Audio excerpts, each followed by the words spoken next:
The World Football League of the 1970s was filled with passionate football players, as described by author Mark Speck. Some of the other stuff that went on, but players, they went in there just because of love of football. They didn't care if they weren't getting paid. And, the Florida Blazers was one example of that. They won 14 games and lost 6, won the Eastern Division title, hadn't been paid in the last 13 weeks. But they kept going on and winning games. Jack Pardee just kept telling them, hey, I don't know if you're going to get paid or not, but let's go ahead and keep playing, keep winning, and see what we can do.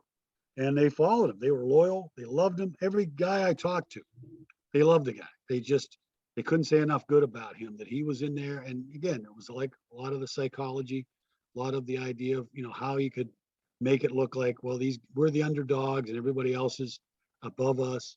But, he was really an amazing coach. And, they had Ken Crippen posted in the PFRA group there, and he said, who's your favorite all-time coach? And I said Pardee.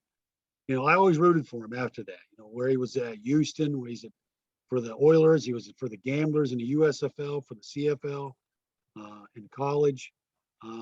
I just thought he was a great guy, and everybody I've talked to say the same thing. He just, he brought stability to that franchise. They were in Washington, they were in Annapolis, they were in Baltimore, Norfolk. They got to Orlando, and they hired him, and the team just settled down. He was in there, and he knew what he was doing, and having all the experience as far as being a player, front office, coach, and he couldn't have, they couldn't have asked for a better person to hire, as far as I'm concerned. Well, Mark, I tell you what, we can't. I mean, it sounds like it's a great league.